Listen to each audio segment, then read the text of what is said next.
नमस्कार मित्रांनो, मी संतोष गुप्ता आदर्श सर्पमित्र ग्रुप या यूट्यूब चॅनलवरती आपलं स्वागत करतो। आज आपण कॉटन मार्केटच्या पुढे माहेश्वरी ट्रेडिंग कंपनी या दुकानात आलेलो आहोत। तिथे एक घोरपड त्यांनी पाहिली आहे। घोरपड ही एका कॅबिनमध्ये जाऊन बसलेली आहे असं त्यांचं म्हणणं आहे। सर, कुठे पाहिली तुम्ही घोरपड? घोरपड ही जंगलातून आले आणि सरळ ते जिन्याचं चढून वरती कॅबिनमध्ये बसलेली आहे। ठीक आहे, चला आपण जाऊया आता, बघूया घोरपडचा रेस्क्यू। तोपर्यंत तुम्ही आमच्या चॅनलला लाईक करा, सबस्क्राईब करा आणि शेअर करायला विसरू नका। धन्यवाद।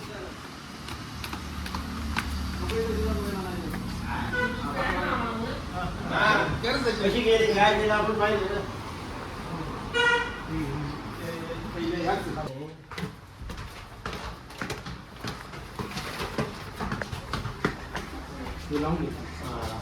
पुढे मध्ये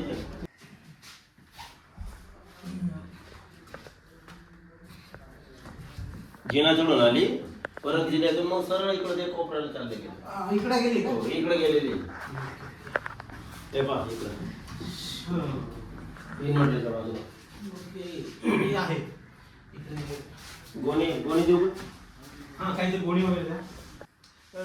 या सीपीयूच्या मागे घोरपड आहे, ती समोर आपल्याला दिसेल बघा, ते तिचं तोंड वर काढते ती। ओके, ती घोरपड आहे आणि तिला आपण रेस्क्यू करूया। इकडे तिकडे चांगली मोठी घोरपड।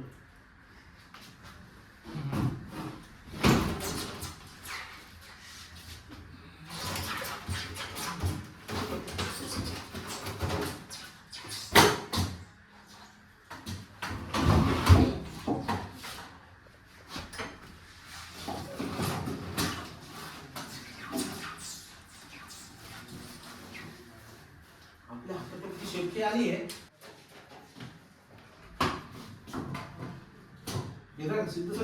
हो, चालू आहे, काही विषय नाही।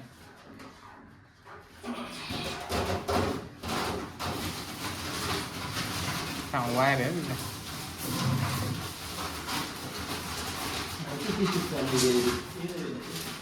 हे खालून मोकळ्या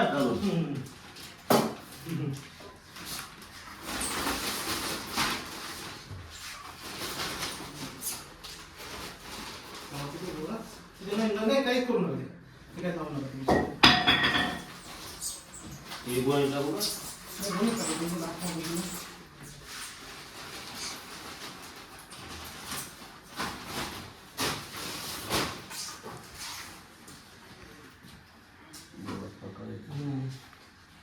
ही आहे घोरपड।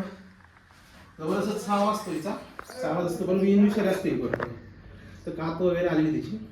ही आहे घोरपड, हिला हिंदीमध्ये विष कोबडा म्हणतात, पण विष कोबडा जरी म्हटलं तरी हिला विष नसतं।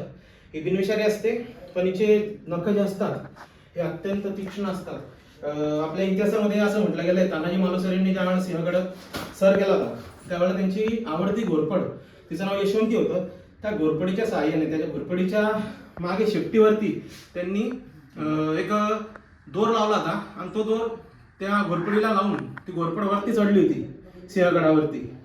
आणि मग सर्व मावळे हे त्या गडावरती चढून आपल्या शत्रूला त्यांनी मारलं होतं आणि तो सिंहगड सर केला होता, असा हा इतिहास आहे त्याचा। ही घोरपड आपण इथे पकडलेली आहे, बिनविषारी असते ही अतिशय।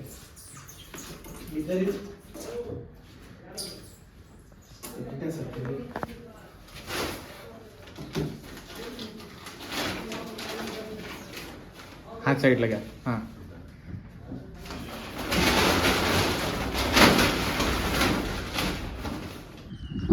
आपण जे थोड्यापूर्वी घोरपड पकडली ती आता पुन्हा आपण निसर्गामध्ये लळिंगपुरणामध्ये सोडायला आलेलो आहोत। लळिंगपुरण हे असं आहे की तिथे आपण विविध साप सोडलेले आहेत, त्याच्यानंतर जे वन्यजीव असतात, एक छोटं वनक्षेत्र आहे, त्या ठिकाणी आपण या घोरपडीला सोडायला आलो।